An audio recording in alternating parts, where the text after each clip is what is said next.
Next, Dave Garroway. Bless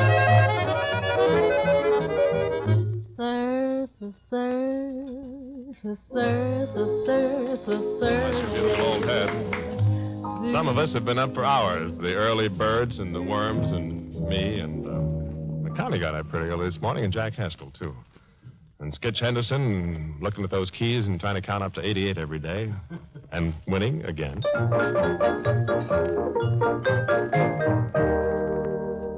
Every time Miss Russell sings It's No Sin, we get the mailbox all stuffed with recording requests and won't you sing it again? And what else can we do?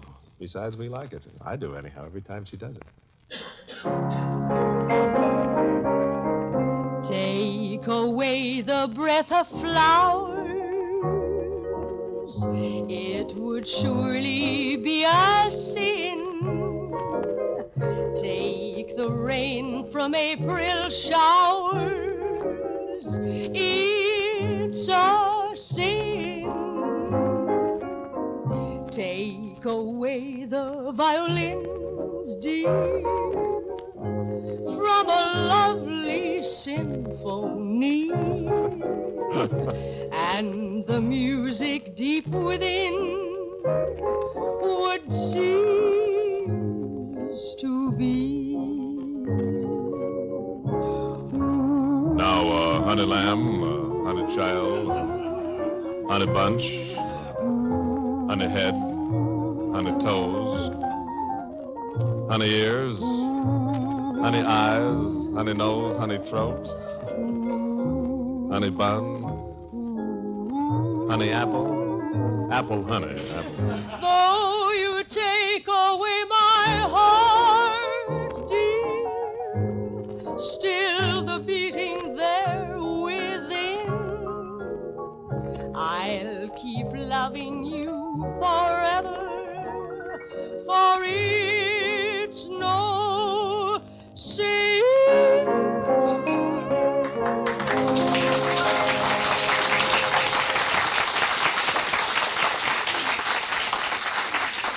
Last week we got a letter from a lady in Galesburg, Illinois, who says you are copying somebody every time you sing that note. I was just going to correct an impression here.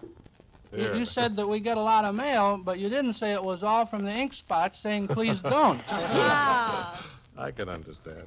Yeah, that's what I've been telling them down at the Excuse me, office. George. Well, on the warm-up, you were playing drums, you'll remember? Exquisitely, I remember. Well, I stood next to Johnny Bowers, the drummer, and he looked at you for a while and listened for a while, and then he said, "How can anyone be so round through the middle and still be so square?" Well, he plays pretty good. I don't see why he can't return the compliment. The general opinion is that you haven't got one, but you are beat. Maybe that's just right. Say, a lady in Toledo, Ohio, sent me an important bit of information. A lady named Josephine Shribman, and I thought maybe you ought to know about this. In case you need to know how to catch alligators, here is the right system. This is how to catch alligators alive and at very little cost. The only cost, in fact, is a bottle of brandy. Now, here's what you do to catch alligators. You take the brandy, an eyebrow tweezer, and a wooden matchbox. That's the hunting equipment. And you bring along a telescope so you can locate the beast.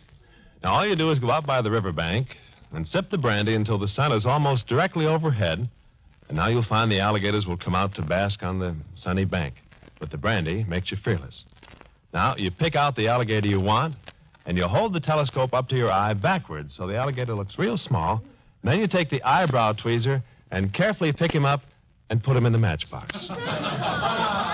That's all you have to do. I've never met Miss Josephine Shribman, but I think I'd like to someday soon. What's that, lady? What's that? There's a young lady in the first row catching her own private alligator. I'd like to have the brandy concession for Miss Josephine Scribner. I think that's what I had in mind. Connie, you're not going to sing now, are you? No, Dave, I'm not going to sing now. Connie goes back and sits down on the west side of the building. Jack, you're going to sing now, aren't you? Well, George, yeah. Take Skitch a and I crack have at this rehearsed one, one, kid. yeah. Every star above knows the one I love. sweet Sue, just you. And the moon on high knows the reason why, sweet Sue, it's you. No one else, it seems, ever shares my dreams, and without you, dear, I don't know what I'd do. In this heart of mine, you live all the time, sweet Sue, just you.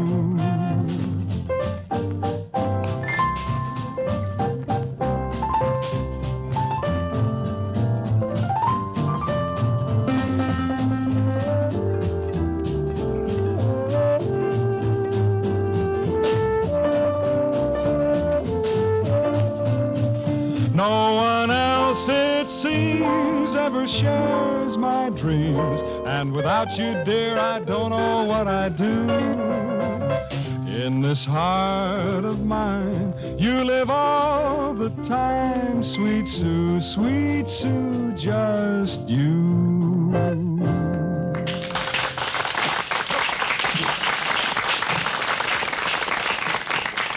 Those old girls don't change very much. It's a good thing, too.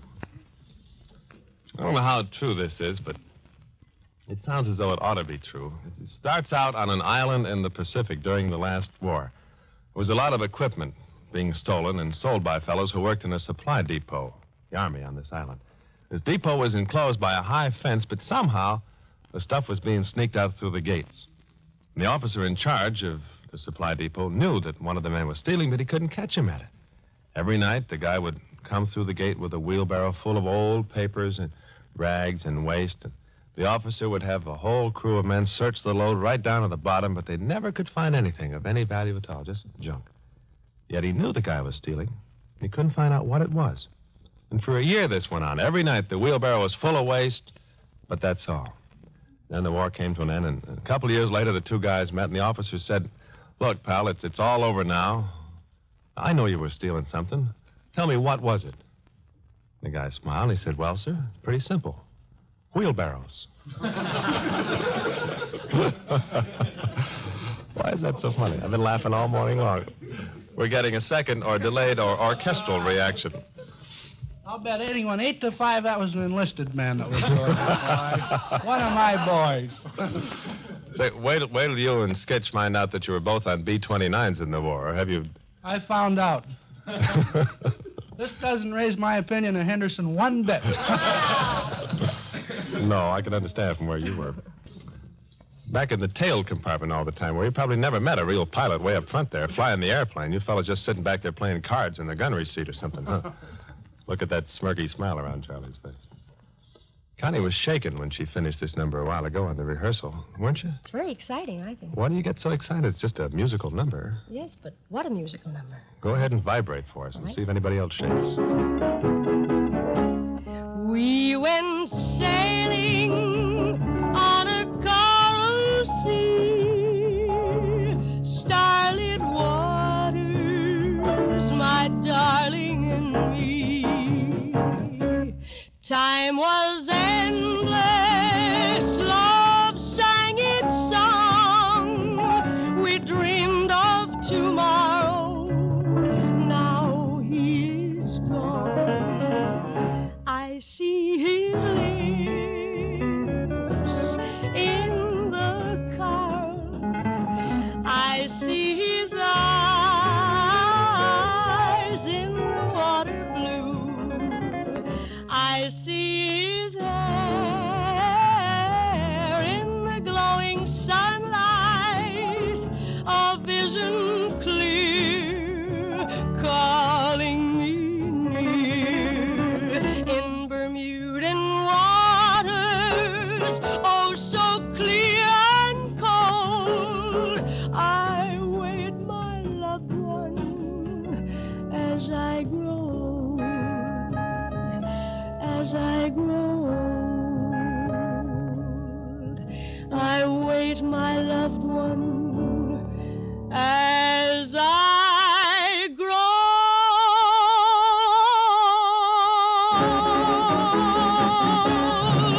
what you're vibrating about. Connie sings these songs on a little box, and I thought you were going to fall off at the last 4 bars there. Does it sway like that down in Bermuda? I don't know. Real handsome.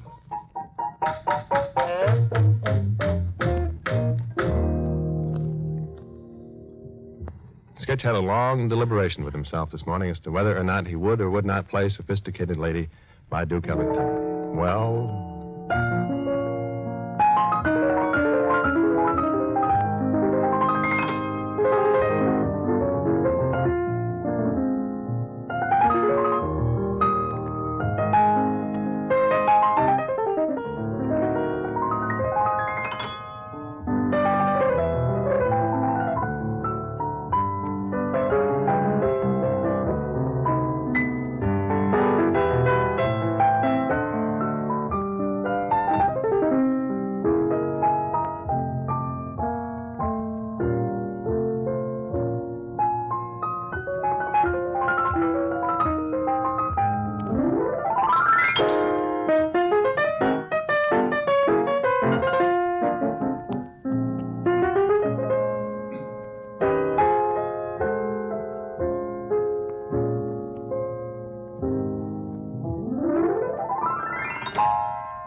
Girl never sounded more ladylike either. Every now and then a note comes in from someone who has a heart. And by that I mean just someone who takes the time and trouble to think about somebody next door. A person like Mrs. R. Barr, who writes to me to tell me about a young neighbor of hers who's had a pretty rough go of it with polio. She lives way out there in Heartland, Wisconsin, and she asked just that the kids sing a song to her pal. I'm not too sure just what kind of song a 12-year-old boy would like, but I think he'd like maybe to hear his name coming over the little mahogany box in the front room. So this is Garroway in New York calling Eddie Laird in Heartland, Wisconsin. Eddie, you sitting up there looking or listening? You put a big, broad smile on your face, Ed, because we got Jack and Connie and a little tune called Snowfall for you. From up in the sky, sky, sky, down to the ground, ground, ground. See the snow fly, fly, fly, with never a sound, sound, sound. Where children play, play, play, play in the snow all day. Look out the window and see it's as pretty. Look out the window and see.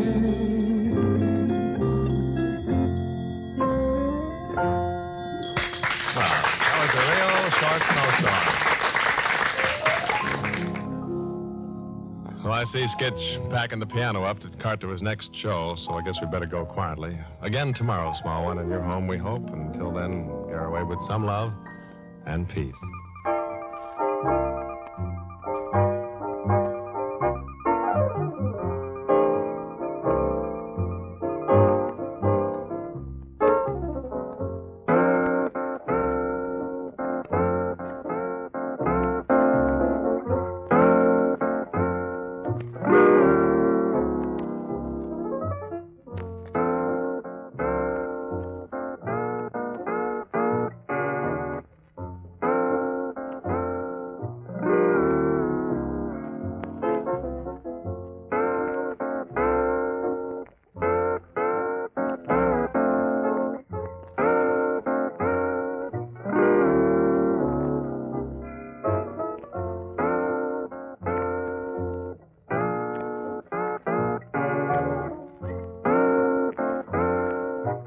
This is a United States Armed Forces radio service.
Next, Dave Garroway.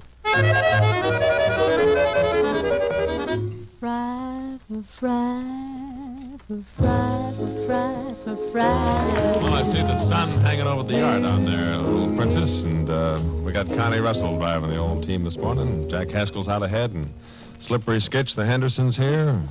Scoop Farrett's checking the tires, and... Hey, excuse me, Dave.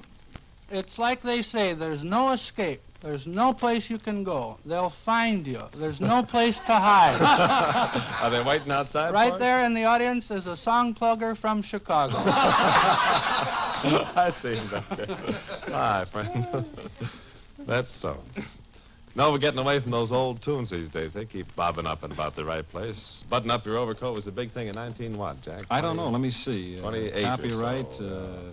1928. It's an old evergreen. You're right. And Haskell sings it just like they wrote it. Button up your overcoat when the wind is free. Take good care of yourself. You belong to me.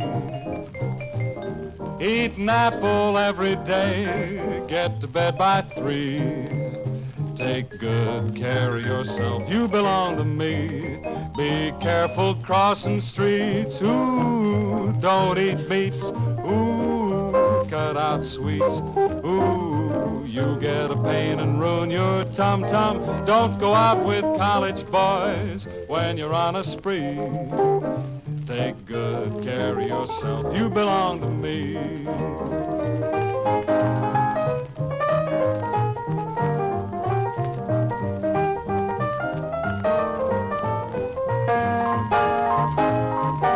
Keep away from college boys when you're on a spree.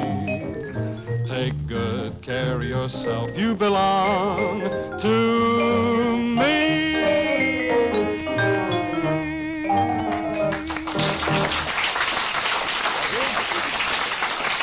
Connie, you read your own writing very well. Not too well, no, why? I have the same trouble. I've written down the name of the first tune here, and to me it looks like Barflies. What is it? No, Love Lies. Gee. This is a memoriam to Francis Craig, Heartaches, and all those Chuck tunes. Just say Chuck every other bar, and you're right in with this one. Love All of your love lies sound true, and I'm a fool to believe you. Chuck. How can I help it when you say you're mine? I should know better that it's just another line, but I keep praying, saying, someday you may be sincere, though my heart is in doubt, and until it finds out, I'll keep listening to your love lies, dear.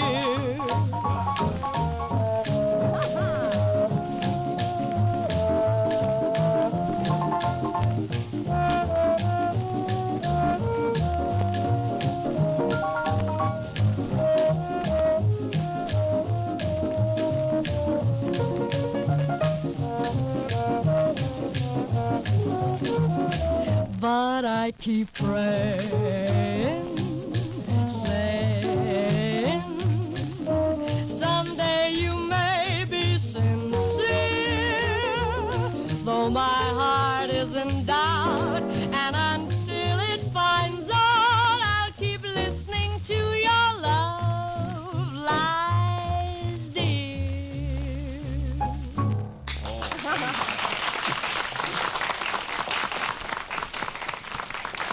Had a phrase all worked out there for the next hot break, like, who does your laundry? But you didn't get to one of those.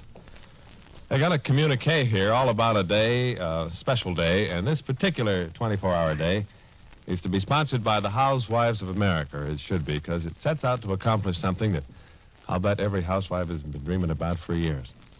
See, the National Association of Retail Grocers have designated Sunday, this Sunday, as National Husband in the Kitchen Day.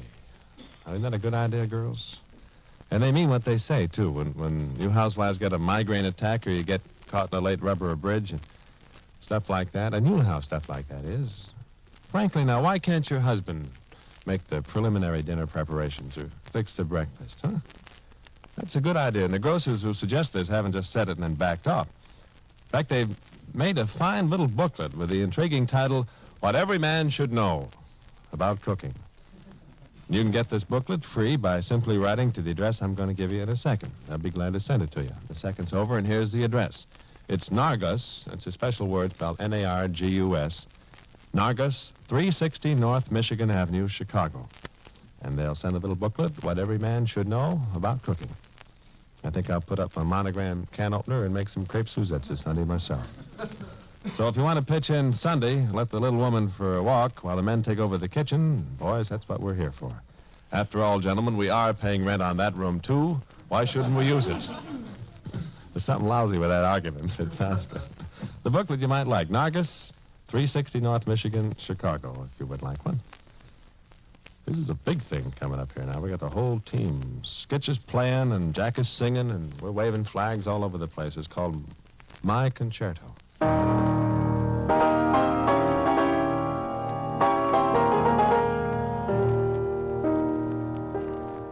My concerto is a simple melody, as simple as the way we met.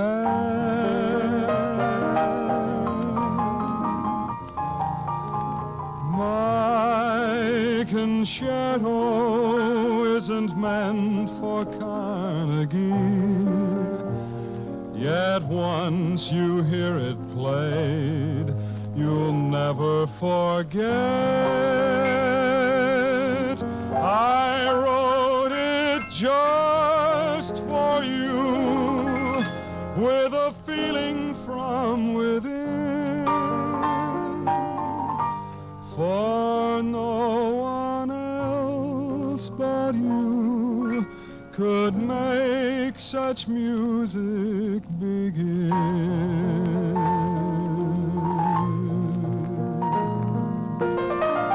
My concerto is a love song from the start, and when you hear my song, you'll hear my heart.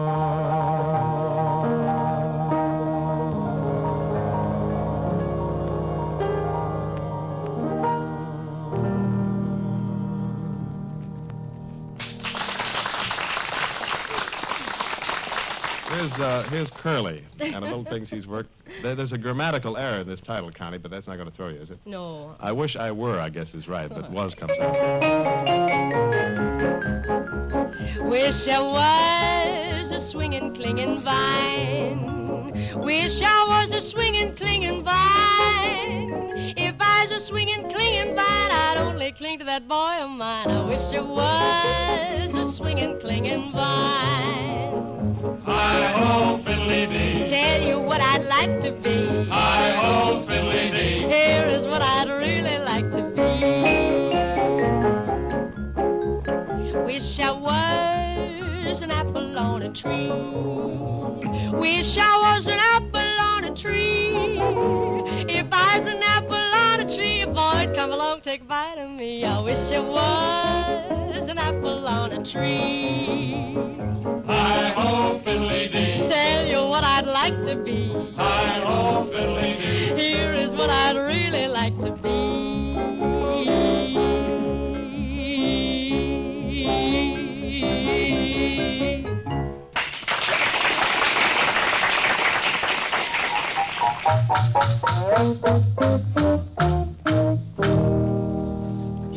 I noticed several of you chuckled when I said West Coastish. What's funny about that?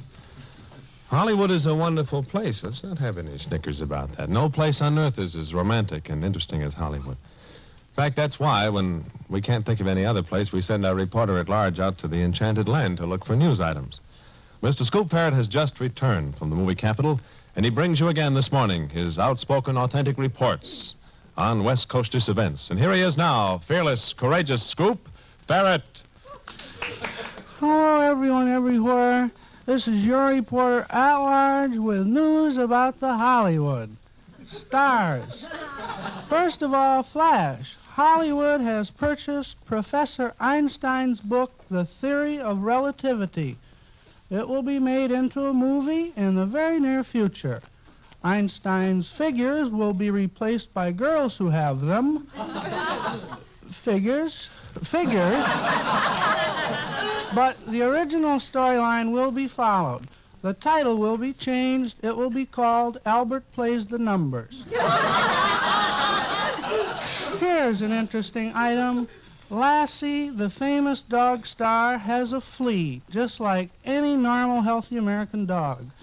The flea was a present from the cast of Lassie's latest film. The flea is a trained flea and will bite only when Lassie feels like scratching. Nothing too good for a film star. Lassie's latest film is called Lassie, Come Home or Stay Away, Just Don't Keep Tramping Back and Forth. And now, a bit of sad news. Last week, Barney Cull, the famous actor, died while making a picture about the sea. During one of the scenes, he fell off a dock and into 20 feet of water. He drowned while the studio was completing negotiations with the Life Preserver Throwers Union. Here's a human interest story. As you know, many movie extras are not well off. Well, Ashton Trey was an extra, and in order to make ends meet, he had to trap most of his food. Last week, he was checking his traps, and he found in one of them a very rare pink mink. As you know, a pink mink is worth a fortune. As Ashton Trey opened the trap to remove his prize, the mink escaped. Like so many people in Hollywood, he'd be a lot better off today if he had kept his trap shut. Well, that's all the news from Hollywood. So, as they say in the newspaper game, well...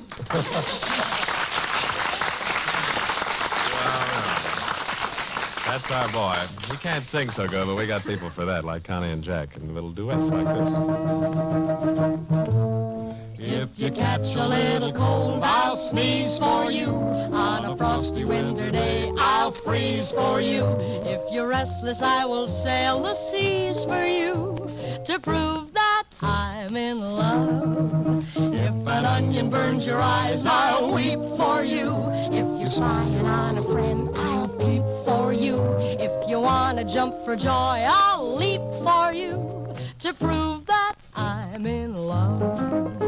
And if you're nervous, I will bite my lip. I'll be your stand-in where you stand. And you won't have to move a fingertip. Automatically, your wish is my command. If there's water in your boat, I'll bail for you. If you build a house, I'll hit the nail for you. If you break the law, I'll go to jail for you to prove that we're in love.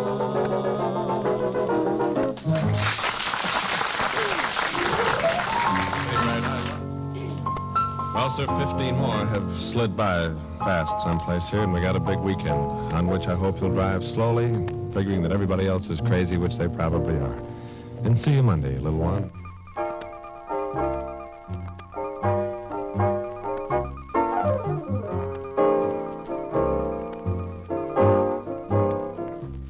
This is a United States Armed Forces radio service.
And now, Dial Deodorant Soap invites you to dial Dave Garroway.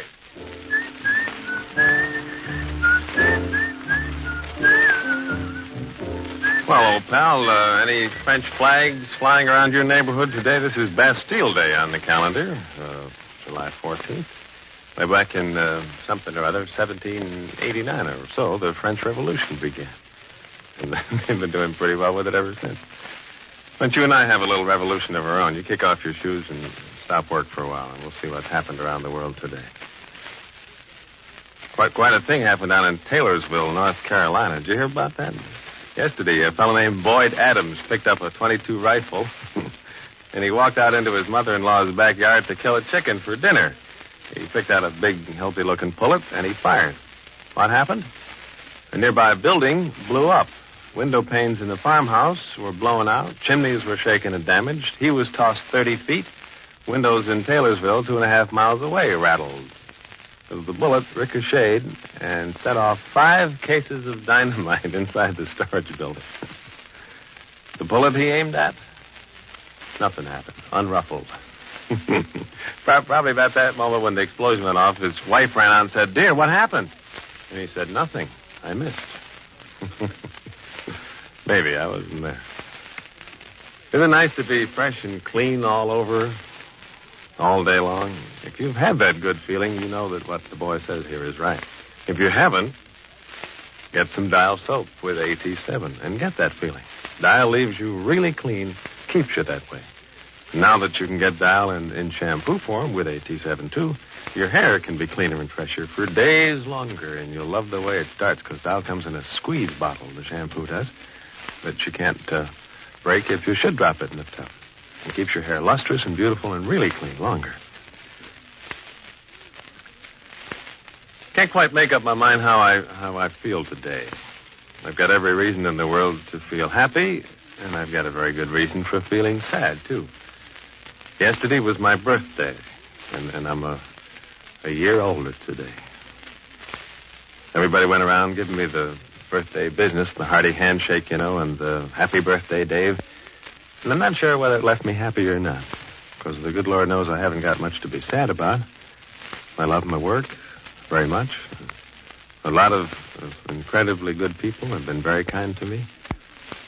I've maintained as much saneness, I guess, as it's possible in the crazy world we live in today.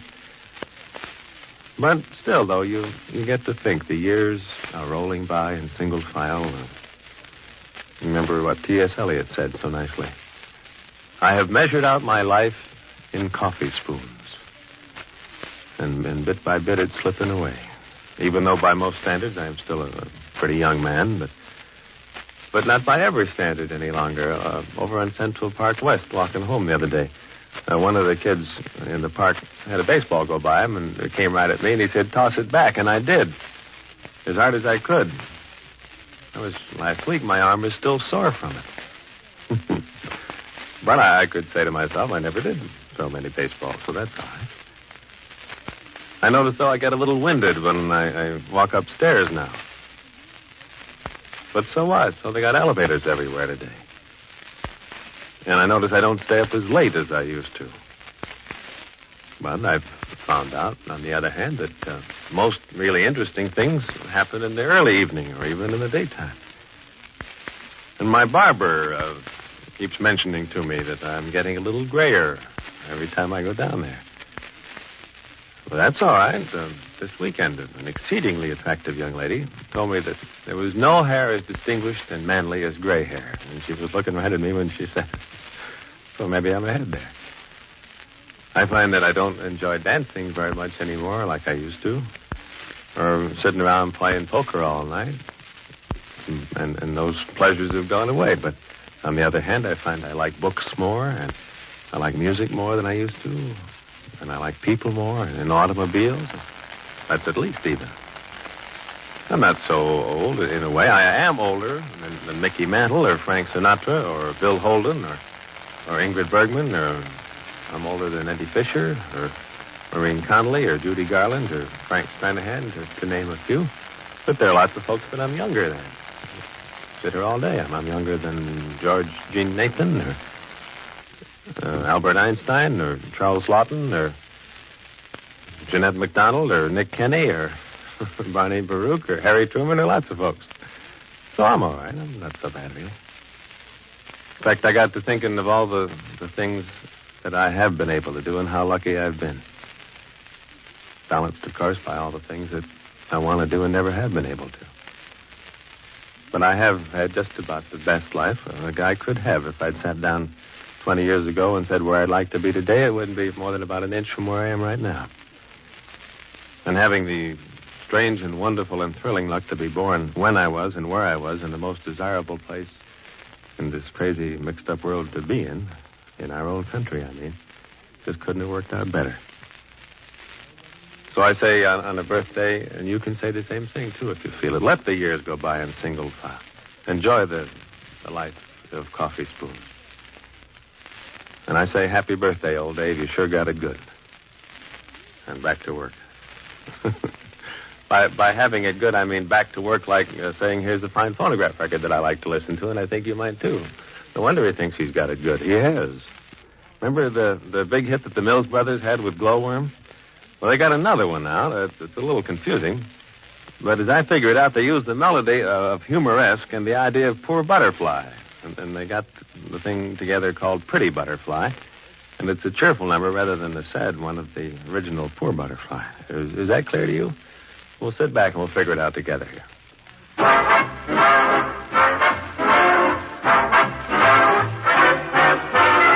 Pretty butterfly, you're crying, 'cause your bumblebee went flying. Dry those teardrops in your eyes of blue. Comes the time when bees go buzzing and get sweeties by the dozen, but they'll always come back when they're through. Stop your yearning, he'll be returning. Then you'll flap your wings the way you used to do. Pretty butterfly, stop crying. When he's off to butterflying, he'll bring all his honey back to you.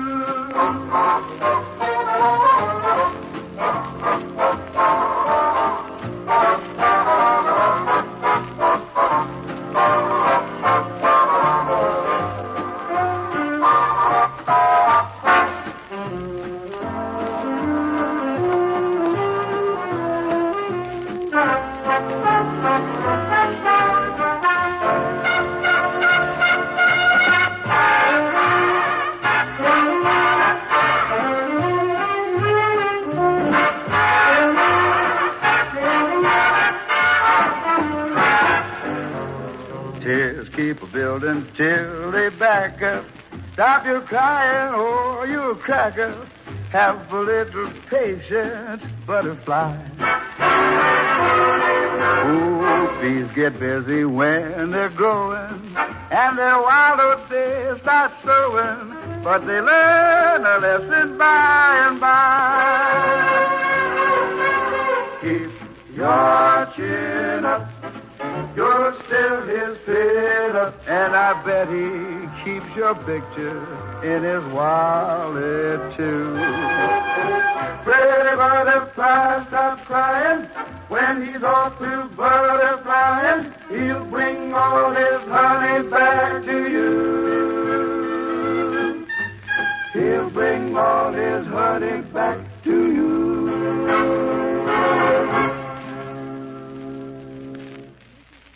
Well, it's as clear as it's going to get that way, anyhow. The Mills Brothers.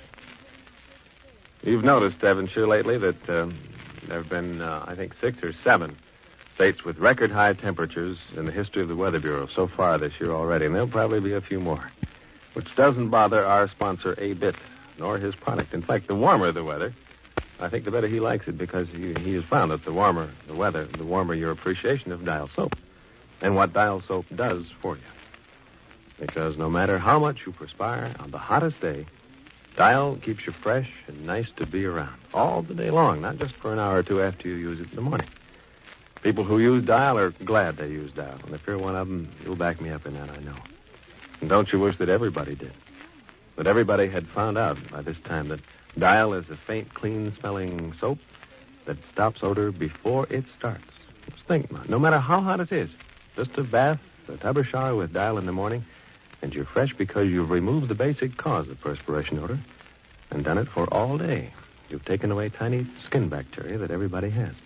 AT7, hexachlorophene, is the ingredient in Dial soap that does it, and of all leading soaps, only Dial soap has that. So remember now to pick up Dial, and do it in the big bath size with the diagonal blue band around it that says special trade-in offer. Because you can use those bath-size wrappers right now to get a regular complexion-size bar of Dial soap free as a gift. It's a wonderful deal from Dial. But if Dial were $10 a bar, it'd still be a wonderful deal. Thank goodness it isn't. Amongst the social notes from all over, saw in the paper this morning, Sheriff, oh dear, now what was his name? Sheriff, and she told me on the phone last night, Clem Makepeace, I think it was. Oh, she'll never forgive me. Sheriff Clem Makepeace married two good friends of yours and mine down in Durant, Oklahoma last night. Two good friends, Rosemary Clooney and Jose Ferrer. And two nicer people couldn't have got married. And a long, happy life to them, we were thinking. Probably no connection with Rosemary's new record title, but it might be. It's called Stick With Me.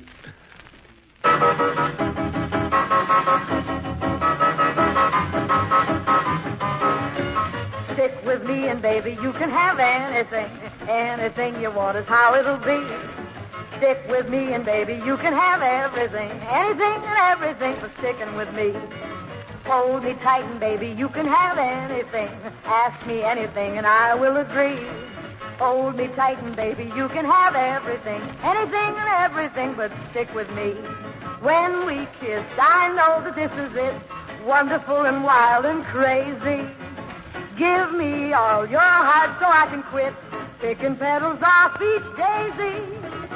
Take my lovin', baby, we can go anywhere. Anywhere you ever wanted to see. Take my lovin', baby, we can go everywhere. Anywhere and everywhere and anything and everything. Oh, we can do it, baby, if you stick with me. She should have sung that at the wedding. It wasn't Clem Whippersnapper. It was Seth Shoemake. That was the guy's name. And I hope this will be a long, long, happy affair. Time now is, it's that time again. Isn't it, Ed? If you haven't done so already, now is certainly the time to change to Dial soap for your complexion. Because right now you can get a regular complexion-sized bar of this fine, fragrant soap as a gift. And what a gift! Dial is the mildest kind of face soap. Its creamy lather cleanses thoroughly. More important, Dial protects your complexion even under makeup. Because when you wash your face with Dial every day, it effectively removes bacteria that often aggravate and spread surface blemishes. And Dial keeps them away. So no matter how much makeup you use or how little, the fresh clearness of your skin is continuously protected underneath. So don't miss this chance to get your complexion-sized bar of Dial soap as a gift. Look for bath-sized Dial in the new wrappers with a blue band that says special trade-in offer. And trade in those wrappers to get your gift of a regular complexion size of Dial, the only leading soap with AT7 or hexachlorophene. Remember now, a woman only needs two things to keep her happy. Furniture to move around, and a husband to move the furniture around for her, of course. See you like, won't be till tomorrow, will it? Well, until then, old friend, some love and peace.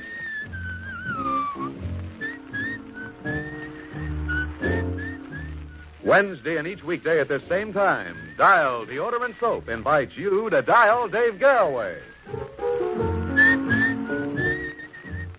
Each weekday, hear news of the world on NBC.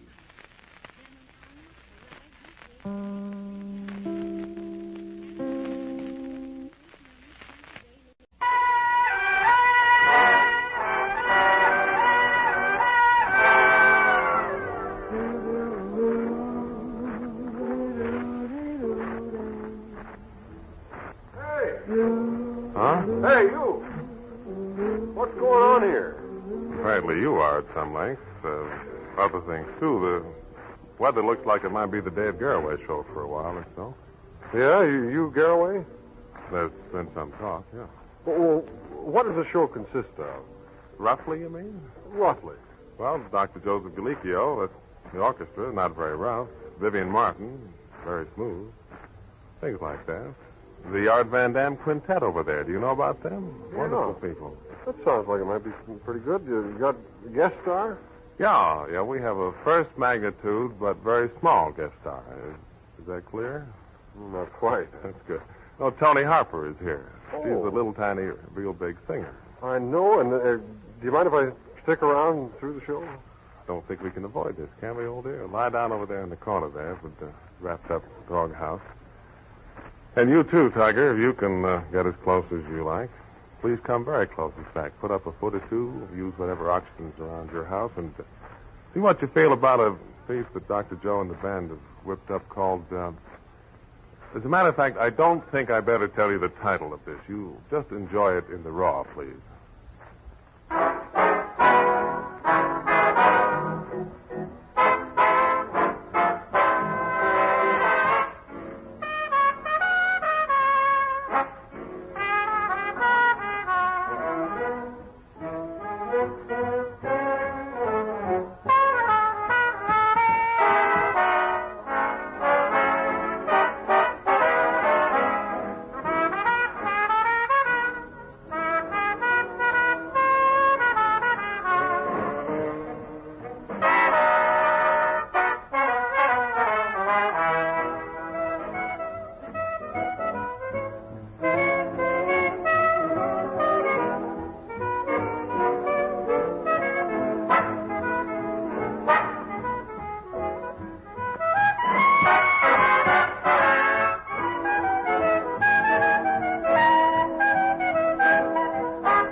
It's a pretty luminous little thing.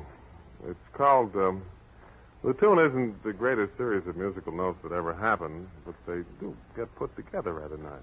And the relationship to the other notes is rather pleasing to the ear. Maybe even part of it exciting. Only seems fair, though, that you give the guy who put those notes in their places credit, not the composer, may he rest quietly, but In this case, the arranger, the man who is almost always never heard about. You see, the composition itself is called Fiddle-a-delphia, and it's got to do with a rather simple tune, not very much like what you heard. Because our boy for arrangements, Hoyt Jones, has done quite a remarkable thing. In fact, just finished it. Is still breathing air in the studio tonight. Hoyt, old thing, how do you feel about Fiddle-a-delphia now that you've finished doing it up like that? Well, you don't like it? As arrangements go, it's pretty good as arrangements go. We get to hear lots of them. Isn't it a pretty hard business making arrangements? What do you think of the tunes when you get them all fresh and pink and new from the publisher? I try not to think of them. We've heard those, too. How do you feel for ideas for variations? Where do you get them? Well, that's pretty hard to say. Just about everything makes some kind of a sound you can fit in someplace or other. How do you mean? Well, like the Clark streetcar. Someday I'm going to use that because of the sound it makes. Yeah. You can use it in arrangement. As soon as you hand the guy your 13 cents, he pushes a button and it goes bing, bing, bing, gong. That could be worked in over a sax solo. Yeah, I can hear it this very minute. Maybe Wayne King and his golden saxophone. Bing, bing, gong, like that. It's going to make Riders in the Sky look like they got down and started to walk. Is that all there is to it, arranging, I mean? Well, that's about all. You have to add little stuff here and there. And maybe some in between? On this thing you just heard, I've been listening to some Bach stuff at home. The guy wrote pretty good, you know. I had to write the arrangement, and I'd been listening to Bach, and what else could I do? Is it simple like that? It is, I guess, if you have a head like Hoyt Jones does. If you have the common family economy size head, you're apt to come up with something like the stock arrangement. Here's the way that the thing came in all in its simple pink birth clothes. This is what the guy wrote first of all.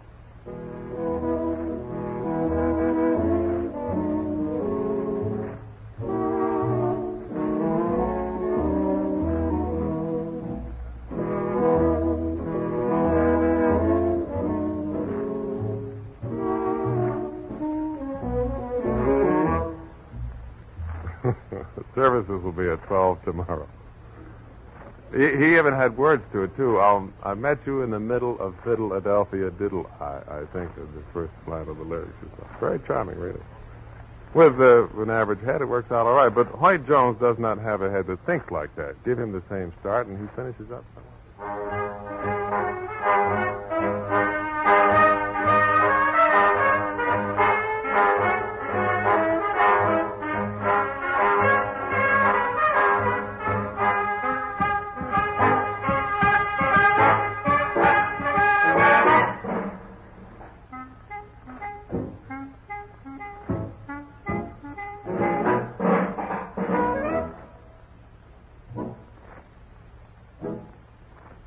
Makes for much more brotherly love, as you know about that big, beautiful town. Ah, yes, one sees approaching something that also makes for much more brotherly love, at least. Yes. Vivian Martin. Have you heard her do a tune that has the word lover in, like Come Back? First time.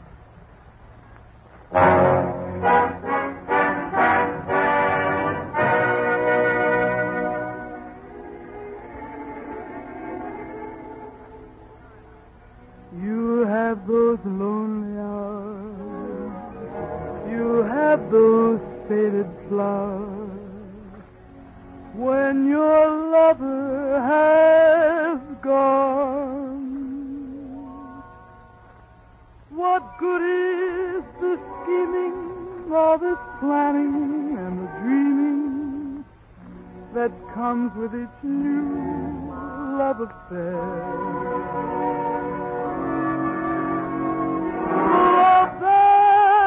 Cherish so often may perish and leave you with castles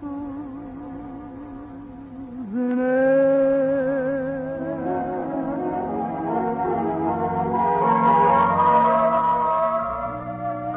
When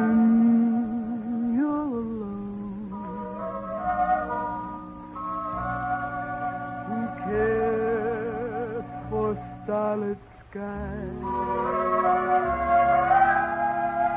When you're alone, the magic moonlight dies at break of dawn.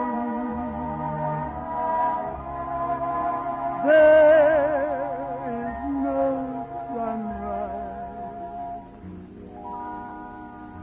when your love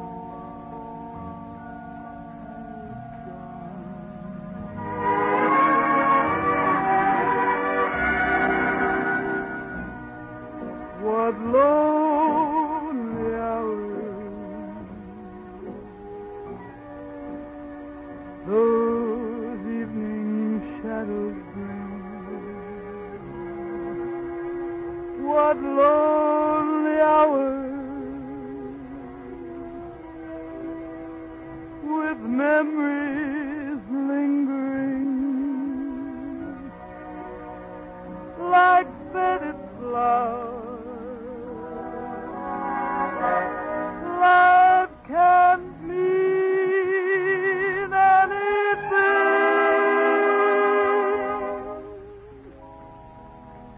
when your lover has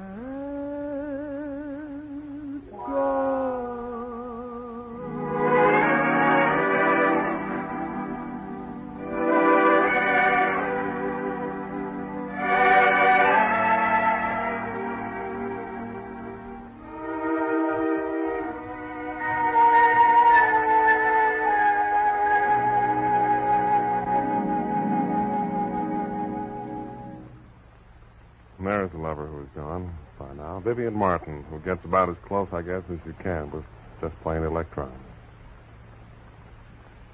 Hey, all your life, have you heard that crime doesn't pay? I guess most everybody has. After a while, you do begin to believe it's true if you look around enough. The big operators beat the rap for a while, but sooner or later they seem to run into trouble. And you notice it's not always the law that gets them. Gets them, what is it the law gets you? Your just deserts, I think. Life sometimes kicks you in the face if you're a criminal. Maybe the big hoods do get a lot of money and fancy cars and pretty girls, but did you ever look at one of them and see how happy they are? They keep looking around corners and under the bed at night.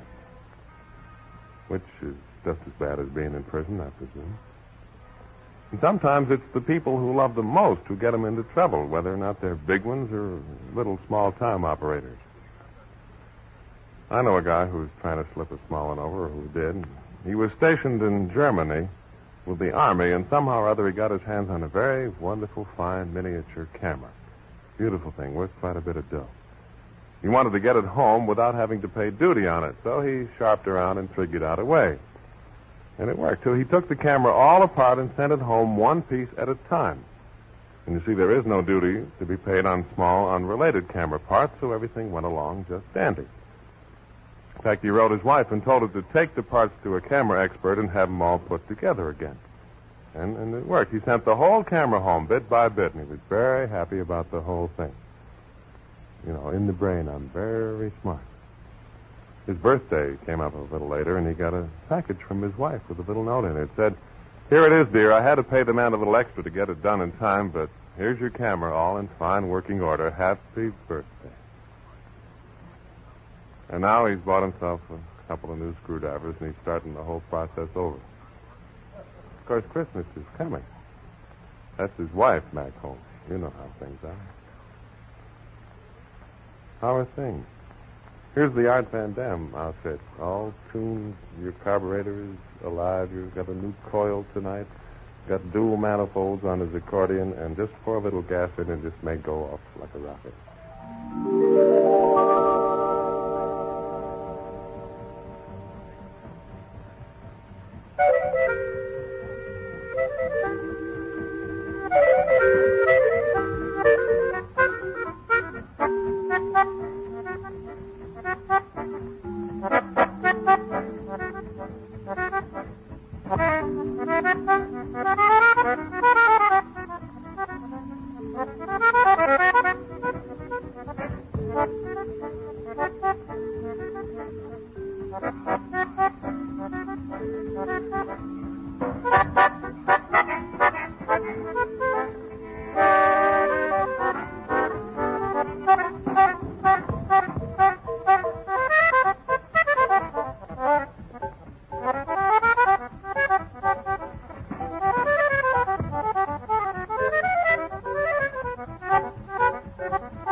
of us ever get to Limehouse will know exactly how it'll sound. No matter how it sounds, it's going to, in our heads, sound like those old wonderful blues that go on.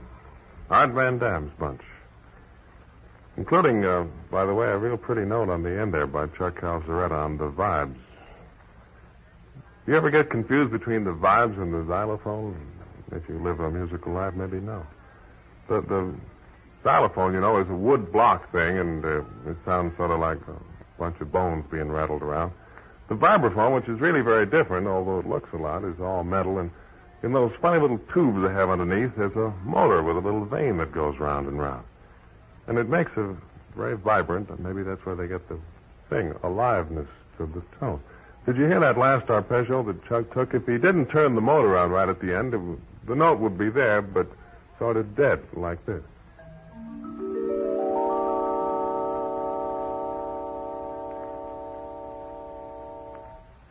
But he'll turn the motor on for you, which is why they call it a vibraphone. Hear the lights.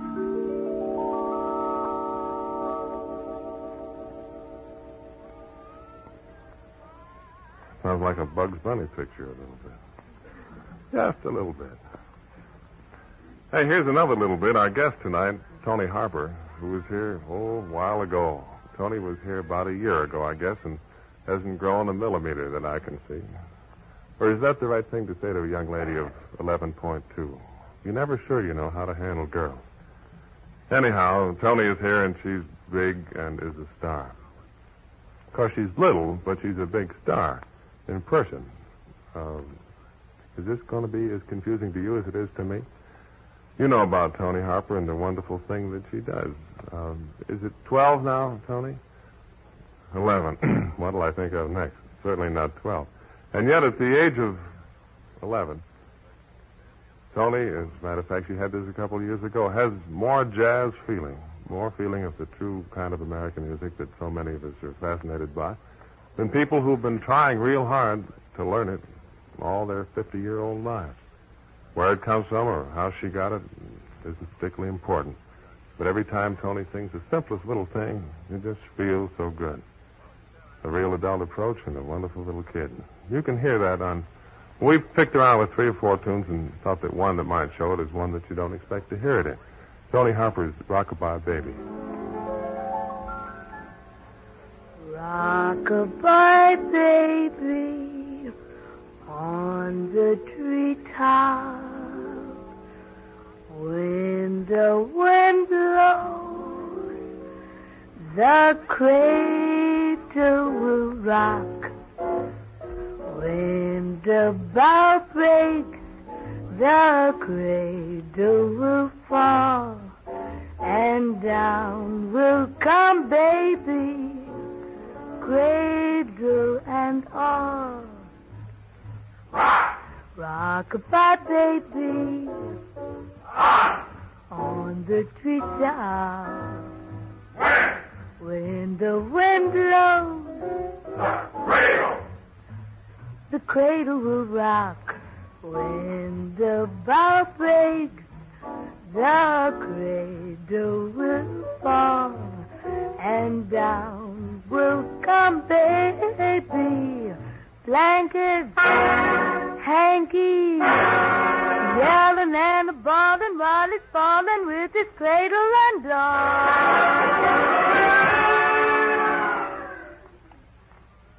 It's all right to applaud, sir. I want you to know. Let's take those sound for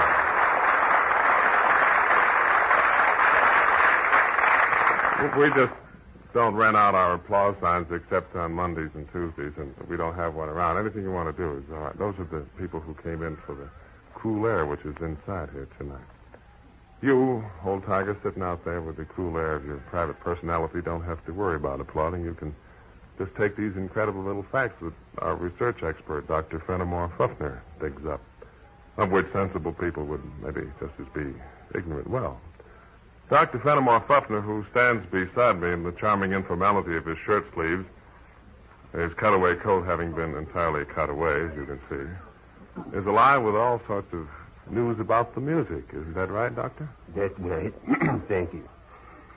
This music we're about to hear was revived by a good friend of mine whose orchestra is currently booked in the pit of one of our larger small theaters. Oh, really? Joy Boy McCoy leads and directs the pit band at the Bijou Palto Realis Theater. He's probably waving his arms this very minute. Wait a minute. Joy Boy McCoy? Well, his real name is Roy, but they call him Joy Boy for short. And because he's a happy soul. He has a good band, though. Good band. He's billed as Joy Boy McCoy, and his makes you want to join the hoi polloi. Music? Why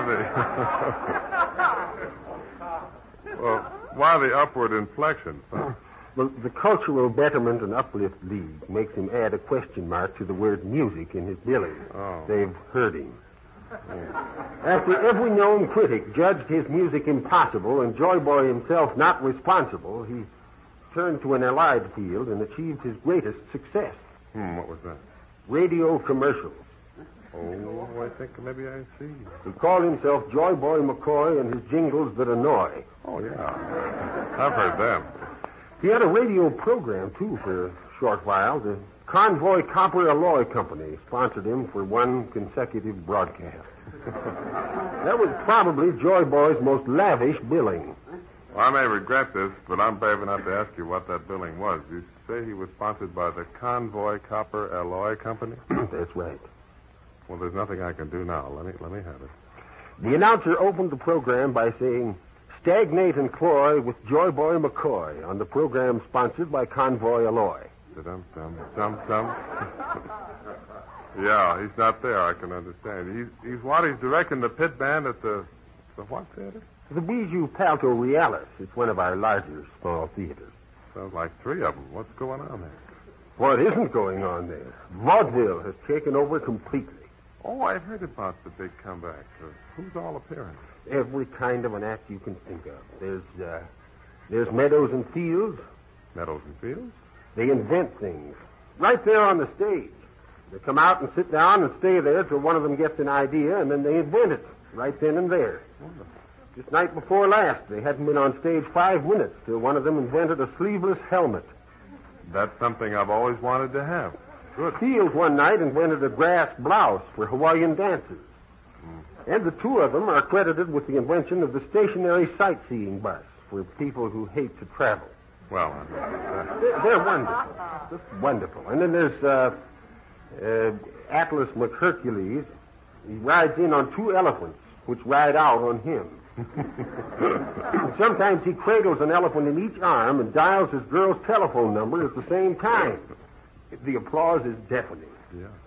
After he carries the elephant away, he comes back for an encore and actually opens the drawers of an old chiffonier. Oh. I think I inhaled a gnat or something.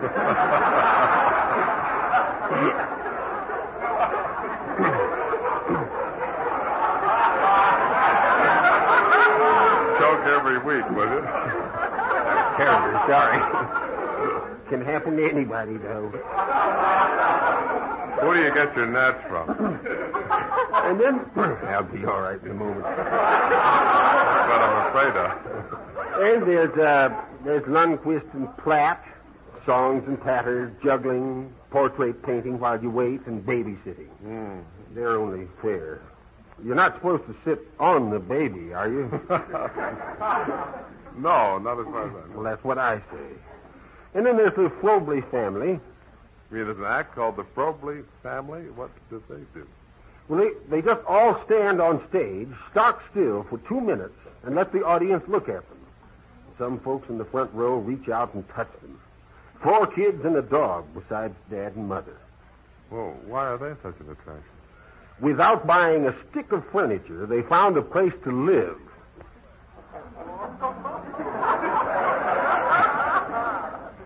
I'll wait. No hurry. Say, do Joy Boy's boys actually enjoy... Did you write this for me? Do Joy's boys actually enjoy watching all this? Well, they're paid. But the last act, though, is unusual. Which is? Where they put up the runway. There's a young lady who calls herself Betty Jean Williams for reasons of glamour. I happen to know her real name is Fifi Latour. Well, there's nothing new about that kind of accent. There is the way Fifi Latour does it. How so? She remains fully clothed throughout the performance in fur coat and Gainsborough hat and undresses the audience.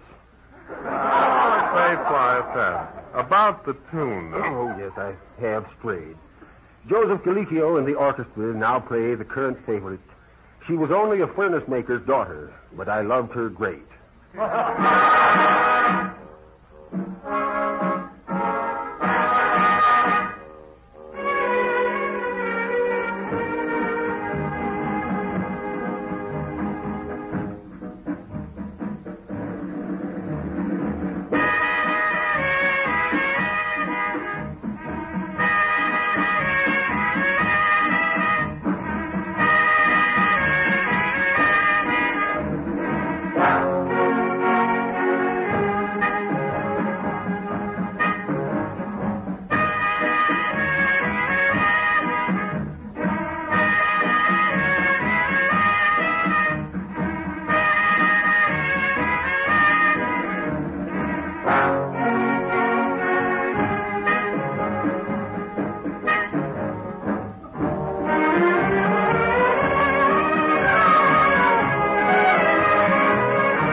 Tank is about run down here. Dr. Galicchio having turned in the last valve. Vivian Martin is crooning in your little pink ear. Tony Harper is looking real cute. I guess we better put one foot in front of the other and walk away. This is Dave Garroway. This is NBC, the National Broadcasting Company.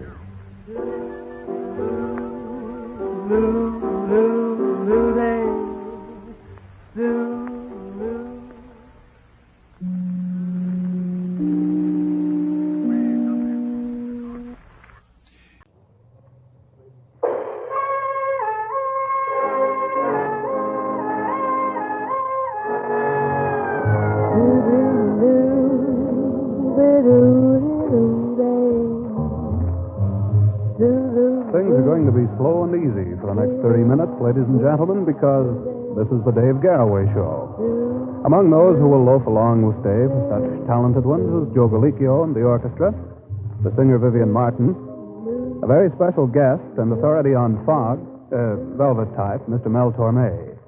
And whenever the above aren't doing anything, you'll hear some casual talk by the very relaxed and easygoing Mr. Garroway himself. Here's Dave now. Well, old dear, it's like Dr. Stone said, we're in no special hurry. They gave us this big empty studio, and we called some rather friendly ones in, and that's really all there is to it. 30 minutes and some sounds that may not hurt you a bit, wherever you may be this very moment. The little happy things will go on, and the unhappy things will continue to revolve around your head.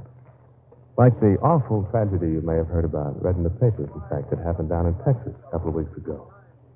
Multimillionaire who owned 200 racehorses went into Texas and bought 3,000 acres of the finest grazing land for them. And he shipped his horses into Texas at great expense and put them out to graze. And then after 2 months, he had to move them all. Poor fellow struck oil on the land and had to take every horse out of there. With a little tear in our hearts for him and 3 other people who have tough breaks, we thought we'd drag into the thing that Mr. Johnson did some time back.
Hasn't been that torn lately. The modern schools and the old ones all intertwined in there someplace.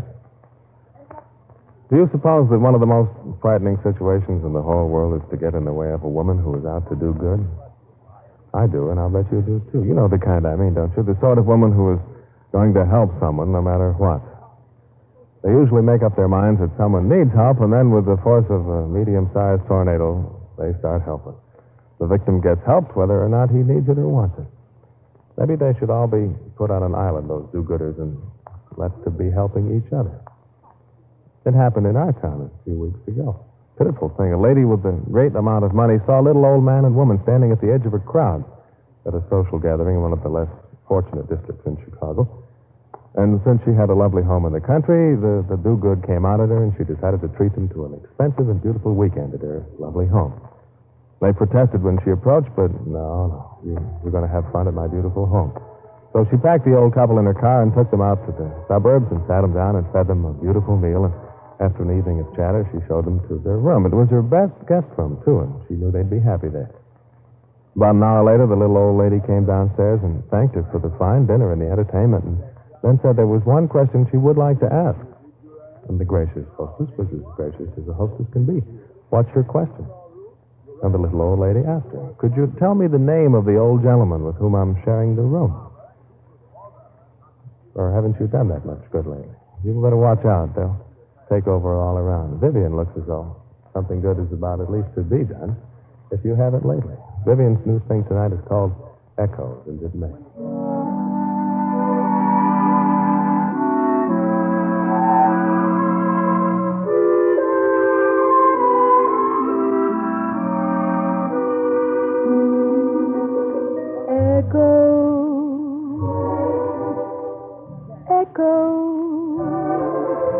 Of you, sweetheart. Each time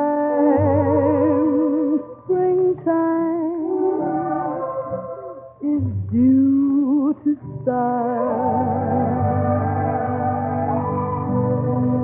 on the summer breeze I hear you whispering to me, and the echoes bring me near you like we used to be. Oh, I wish that I could ride on the wings of an echo to your side. I pray someday we'll meet again. I'll hear echoes of you till then.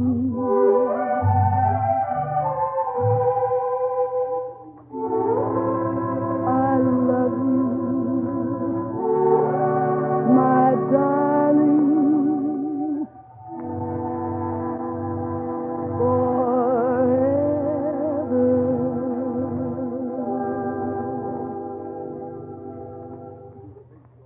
She looks good, too. With a slight tan. Maybe Vivian's had a winter vacation. They missed her this week. Everyone I know wants to go south. Have you met anybody who doesn't? That's the big motto. Go south, get in the sun, work up a big brown feeling, spend lots of money. We were thinking about that, too. Matter of fact, wondering about all the nice places and which one is best, which one does offer the most of everything. It's hard to make up your mind from what you read until you have all the facts, so we sent our reporter at large out on a field trip. And after reading all the material, he took off for a few days to find out what is true about the sunny climate. According to his report, it is true. We've spared no expense getting this report together, so I'm sure you'll want to give your full attention to our outspoken and courageous reporter at large, Scoop Ferris. Hello, everyone. This is your reporter at large. This year, everyone is going to Florida. There are so many vacationers there already that only those bathers with heavy coats of oil are able to slip through to the water. The beaches are so crowded that visitors from the north will be wise to bring their own sand. Hotels are doing a land office business, and yet prices are not unreasonable. In the smaller hotels, rooms can be had for only $69 a day, and for $90, it's possible to get a room with bed. The nightclubs, however, are not for the people who must count pennies. In some of the more exclusive clubs, there's a small extra charge for the privilege of tipping the waiters. But even so, it's possible to get a very good snack for slightly less than $300. Two-course dinners run somewhat more, bread additional. Weather experts say that this season will be a delightful one. They predict sun every day. Even at this early date, one sees on the beach happy little youngsters running around with third-degree burns going on 4. Bathing suits designed to make tanning possible are skimpier than ever and bring joy to the hearts of the tired businessman. As a matter of fact, bathing suits have become so brief that the local members of the League of Decency are now wearing shorts and halters while on duty. Everywhere one goes, one sees the cream of the upper crust. For instance, In the short time I was there, I was entertained by Herman Flutterman, multi-millionaire automobile thief and kidnapper, and his charming wife, Gerda, retired strip dancer. In their party was Floyd Magnafrau, whose daddy owns all the land west of the Mississippi. He was escorting Betty Lou Kropotnik, daughter of Sal Kropotnik, who owns all the land east of the Mississippi, and ex-wife of Nick Kropot, part owner of the Mississippi River itself. They're all charming people, and in spite of their comfortable circumstances, I couldn't help but feel they were just folks. All in all, if you are looking for a good way to spend your life savings, I can't think of anything better than 2 days in Florida. You can lie in the sun during the day, gamble at night, and then, just for a lark, drive through the dimly lit streets and run over small children.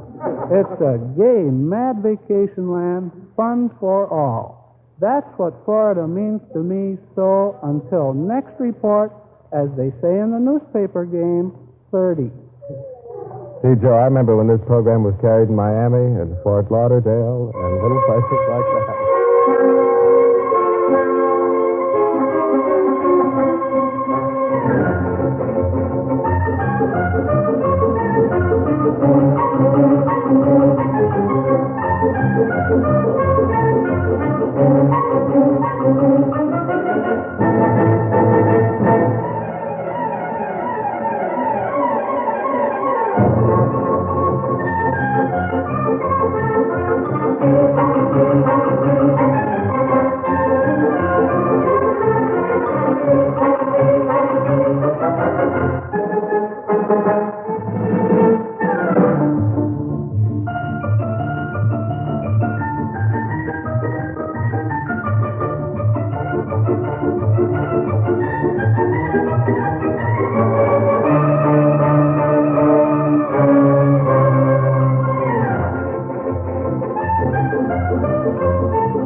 Kavalevsky lives here.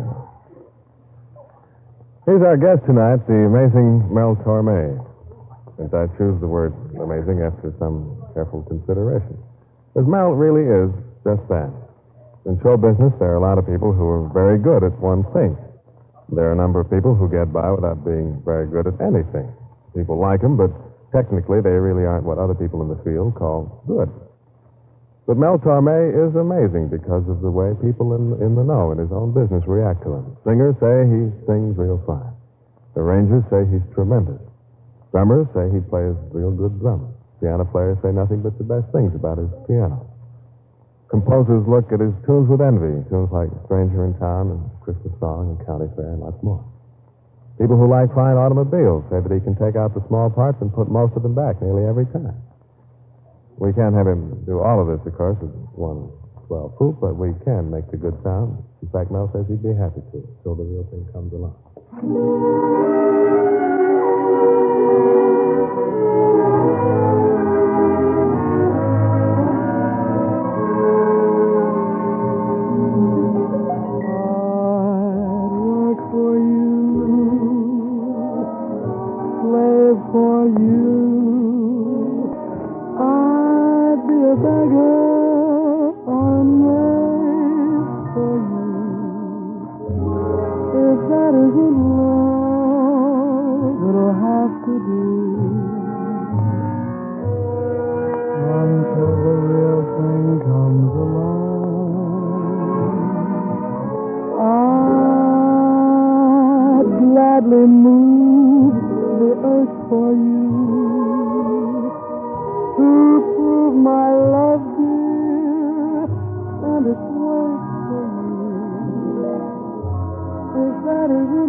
for you.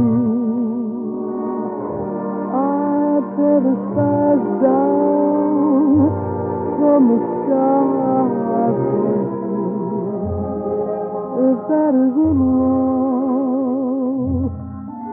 what I'll have to do until the real thing comes along.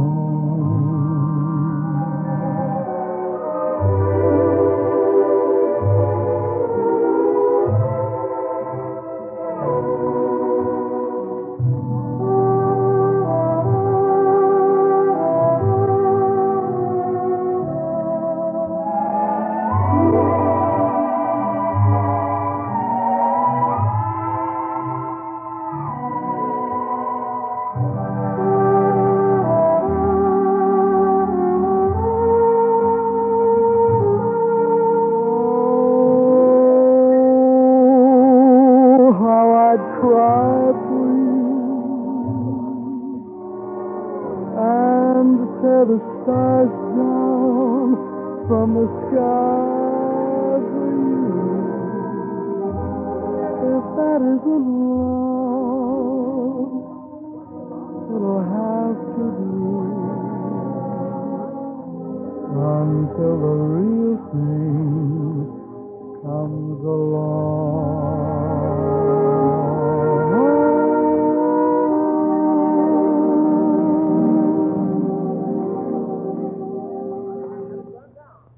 There's the real thing. It just doesn't come along often enough. Named Mel Torme. Is there a phonograph record of that kid? Yes. Well, what'll they think of next? Hey, we've said this before, and it's no trouble to say it again. There's something wonderful about the small dramas that go on between you and people just like you every day that you may not be aware of. You don't listen to the little tragedies that are tender and beautiful and go right under your eyes. I do know a guy, though, who does hear little things and puts them down. He records them someplace. After he's got them down on paper, he doesn't know what to do with them. Sometimes he throws them away, and sometimes he leaves them around. The other night, he was cleaning out his pockets in our office, and on the back of an old tarred envelope, which he deposited in the circular file, I found a rather beautiful thing. I have no idea what to do with it, except maybe let you hear it. All you have to do is to sit back and picture a small shoe shine stand. The guy walks up and sits down in the chair. From then on, you have the material for Are you the boot black here? Yes, sir. May I be of service, sir? Well, I thought I'd have a shine. Get in the chair, sir. I'll take care of your trick right. Want to be any bother. I was just walking along, and I noticed my shoes looked dusty, and I saw your chair, and I thought if you weren't too busy... Yeah, I understand perfectly. Climb up, sir. Climb up. A comfortable chair you got. Yes, sir. Thank you, sir. Many of our clients have been kind enough to make that same remark, sir. Shady. Yes, sir. It is, ain't it? Of course, the sun ain't shining. That's right. No, I'll tell you how it was. I was on my way down to meet my wife, and I noticed my shoes looked kind of dusty. And I saw your chair standing here, and I just thought, heck, I'll get them shined. It's only a dime. And so when I saw you, I thought as long as I had a few minutes, I might just as well. Yeah, sure. Yeah, I know just how you feel, sir. How does you want them shined, sir? Medium. Yes, sir. I'm a traveling man myself. Indeed, sir. Yes, sir. Yeah. Do a little traveling for an automobile tire outfit. Carry a paper route in the morning. Yeah, I had an uncle one time who carried a paper route. So? What's his name? I might know him. He's dead now. Oh, I'm awfully sorry. Yeah, that's all right, sir. He's been gone for some years now. Well, we all come to it. Yes, I know, sir. Does your cat have some new laces in his shoes, sir? No, I guess not. Yes, sir. Just thought I'd ask. Uh-huh. No, the way it was, see, I'm supposed to meet Maxine, that's my wife, in half an hour, and I happened to notice your chair here. So I thought, what the heck, no harm in a shine. No, sir. Not at all, sir. No, sir. You family man? No, sir. I was a bachelor, yes, sir.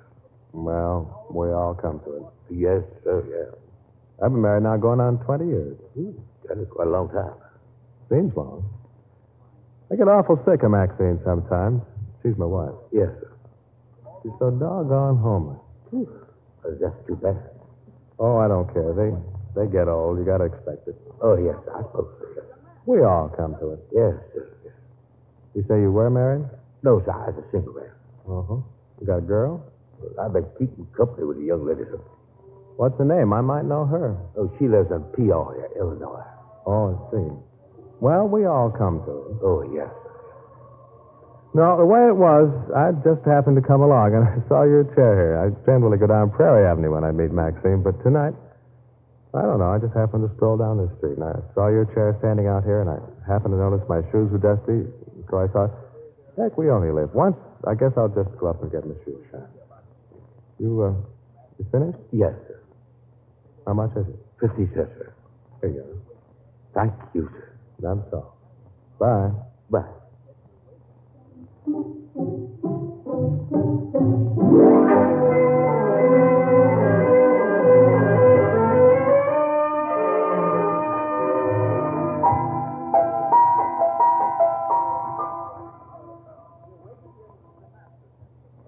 There's some more envelopes in there, too. I'm almost afraid to look.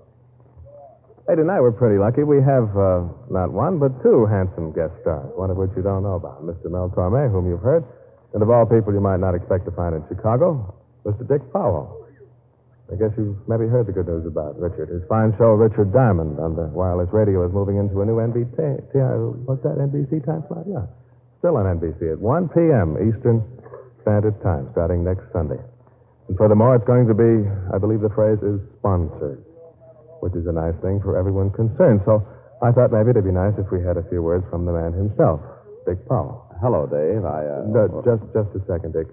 We'd like to have a fanfare before a man of your stature starts talking. A man with a new client and a wonderful new picture like Mrs. Mike, which I understand opens practically all over the country, including Chicago. One's at Wednesday or so, I believe. That's the big thing, a new movie and a new client. We can make a better sound than that. Joe, fix us up with something fancy there, will you?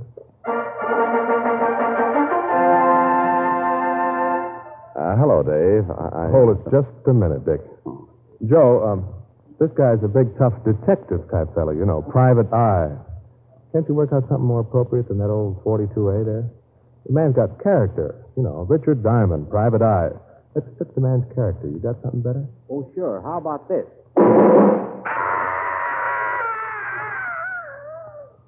Oh, yeah, that's better. Now, go ahead, Dick. Hello. You can't say we don't give our all for our fellow man. No, I go along with you on that, Dave. I want to thank you for the nice plug on our show. If you ever get killed or anything, I'll try to work you in on my program. Maybe as a body. Good. Well, don't do favors like that for me. I'm already grateful. Anything at all, Dave? Well, look, you're the big detective guy. How about doing me one small favor, come to think about it? Would you help me to locate a missing person? Can you do that? I can do anything my writers can do. You too, huh? Well, this fellow's been missing for quite some time now. He's, first of all, what does he look like? Well, he's rather hard to describe. This fellow is middle-aged. He's beginning to lose his hair. Has bags under his eyes. I believe he has indigestion. What does he do for a living? He is a businessman. Successful? Yes, quite successful. Owns a big company. What kind of a company? He makes things. What sort of things? Oh, I don't know exactly what sort. All sorts of things, I guess. It's been so long. Does he have a lot of money? Yes, Dick. He's loaded. How does he dress? Well, see, usually he dresses in a blue double-breasted suit and a hand-painted tie with a very tightly tied knot, as I recall it. Sometimes he's a little plump, too, by the way. Oh, I see. Now, is he married?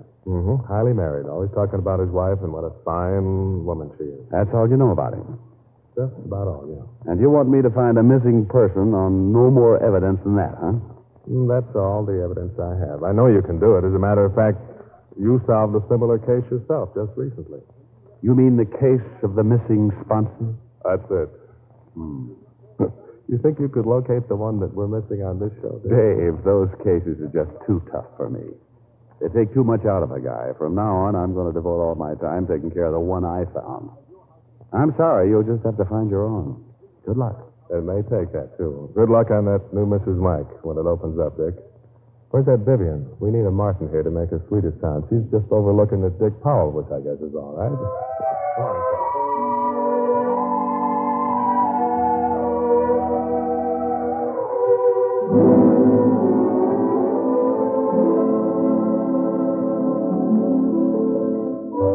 Love is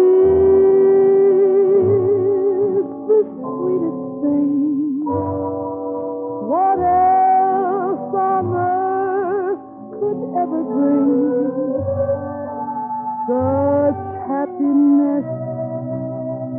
everything as love's old story. Love is the strangest thing. No song of birds upon the wing. There in our hearts more sweetly sing than love's old story.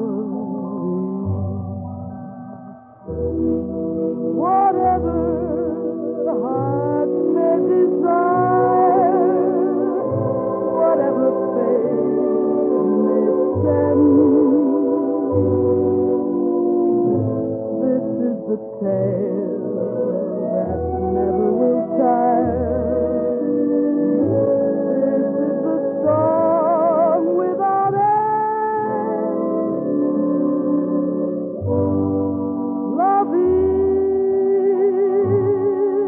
the greatest thing, the oldest, yet the latest thing.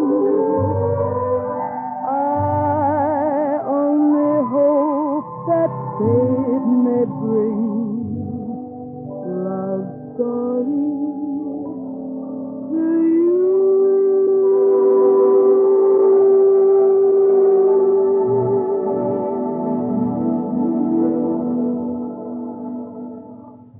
And with an idea like that, it wouldn't be very much trouble. Well, lover, that is about what the prescribed description was. The 30 minutes is up, and it's been warm enough from our end, and maybe next week we'll arrive at the same. Some peace till then. Ladies and gentlemen, you've been listening to the Dave Garroway Show with Joe Galicchio and the NBC Orchestra, Vivian Martin, and Dave's guests tonight, Dick Powell and Mel Torme. You can take your feet down now, open your eyes, and turn in until next week at the same time for the Dave Garroway Show. This program, produced by Parker Gibbs, written by Dave Garroway and Charlie Andrews, came to you from Chicago. George Stone speaking. What's on NBC Friday? In 1950, Fridays are nifty on NBC, and leading off your new Friday lineup on NBC is a great new comedy series, The Halls of Ivy. The stars, Mr. and Mrs. Ronald Coleman. You'll enjoy this wonderful new show created by Don Quinn, the author of the Fibber McGee and Molly program. Hear the Ronald Colemans this Friday on The Halls of Ivy on NBC.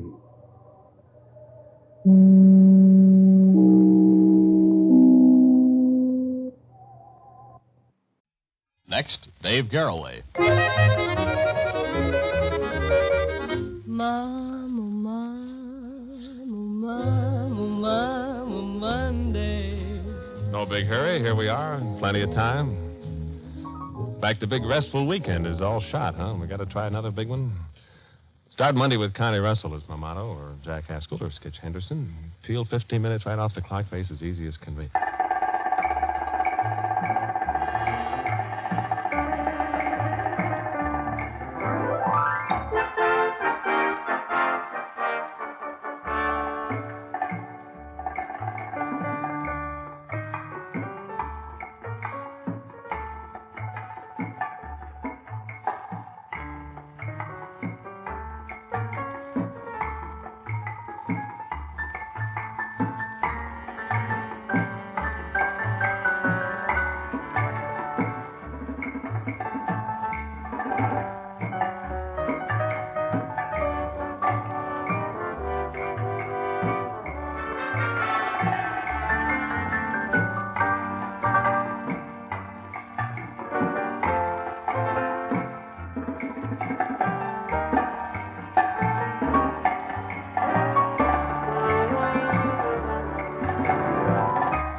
Look what I found on the AP wire from Kalamazoo, Michigan this morning.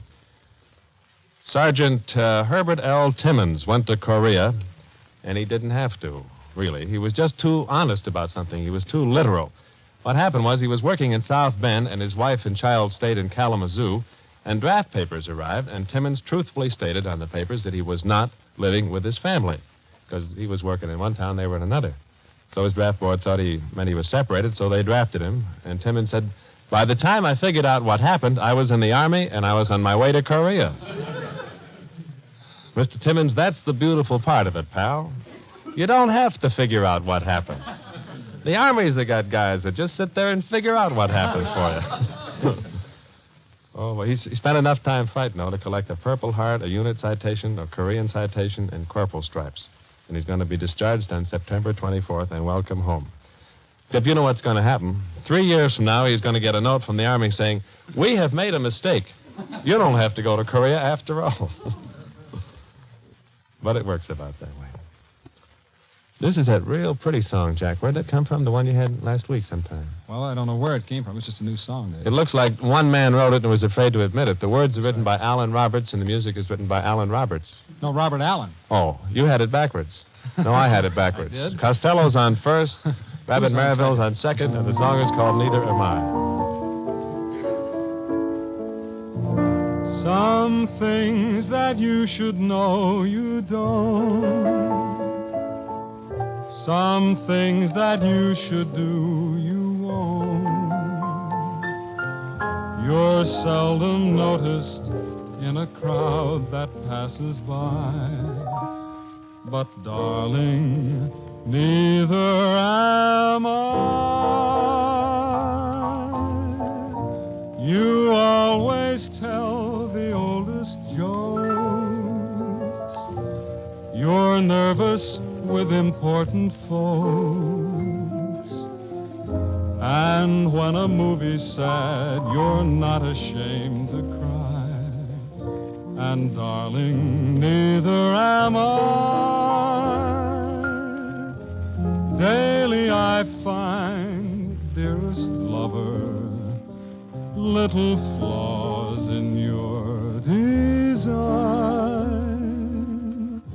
Oh, what a joy to discover they're just like mine. So in our own peculiar way, we blunder through each happy day. Two lucky people just because you're not inclined to pass a miracle by, and neither am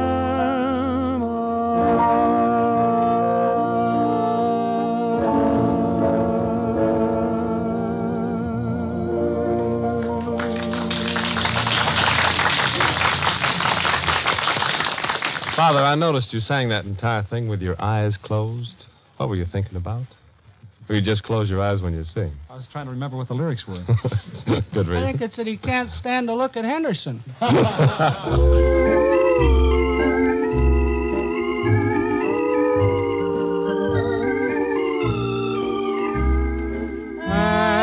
Ashes of roses,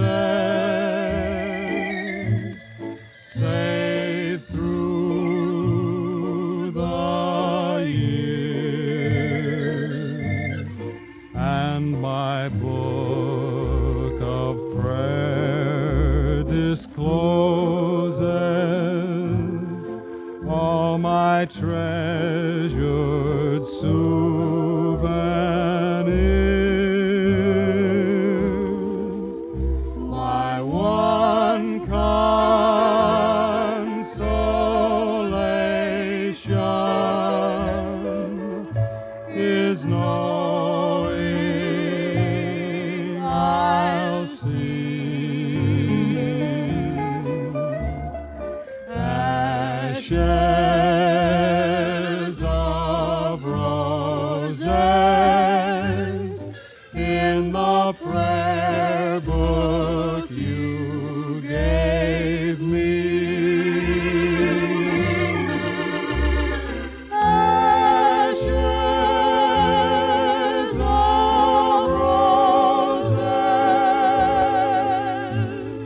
of roses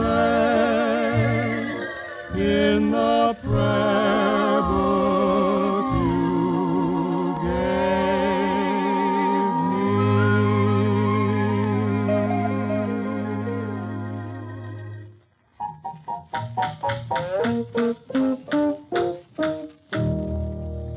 Skitz just said that I shouldn't rib him about having a suit for every day in the week because he pointed out that you have one too, and that it's a good-looking one.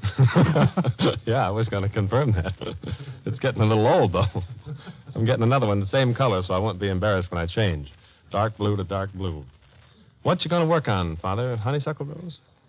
Arranged after the style of Wolfgang Amadeus. Wolfgang Amadeus. There was some Mozart boy, I tell you.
That was Honeysuckle Rose, the way Mozart would have played it. Mo who? Mozart. Oh, Mozart. Wow. I guess you have to say it's art. Yeah. Yes, I'm sure you do. I heard a new parrot story. Parrot stories have been going on for years, but I don't think you've heard this one. This is about the guy who went in a pet shop and he heard a parrot speaking French. So he asked the proprietor about him, and before much time went by, he owned this French-speaking parrot. Well, he took the parrot home, and when he got home, he was just dumbfounded to find that the bird also spoke English and German just as well as French. So that night, he took the parrot with him to the lodge meeting, and he made bets with the guys present that he had a bird that could talk in 3 languages. They put up the money, and he whipped the cover off the cage and said, "Go ahead, talk." Nothing. He said, come on, talk." The bird just sat there looking at him. Well, he tried for about a half hour. Fruitless coaxing, the bird wouldn't make a sound. So he paid off and took the bird home, and when he got home, he whipped the cover off, and he said, "Look, what's you so stupid and stubborn for?" The bird just cocked his head to the side and said, "Just think of the odds we're going to get tomorrow night, man." Which I'm all for. Here's a little 2-headed thing called Couldn't Be Cuter. That's sure right for Connie. And Jack. You couldn't be cuter. Plus that. You couldn't be smarter. Plus that intelligent face. You have a disgraceful charm for me. You couldn't be keener. You look so fresh from the cleaner. You are the little grand slam I'll bring to my family. My ma will show you an album of me that'll bore you to tears. And you'll attract all the relatives we have dodged for years and years. And what'll they tell me? Exactly. What will they tell me? They'll say you couldn't be nicer. Couldn't be sweeter. Couldn't be better. Couldn't be smoother. Couldn't be cuter, baby, than you are.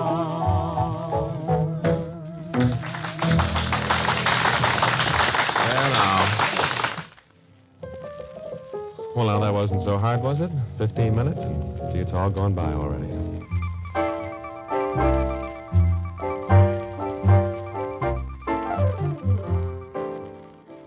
Dave Garroway comes to you every weekday, Monday through Friday, with Connie Russell, Jack Haskell, plus Skitch Henderson, his piano, and his orchestra. The Dave Garroway Show comes your way through the worldwide facilities of the United States Armed Forces Radio Service.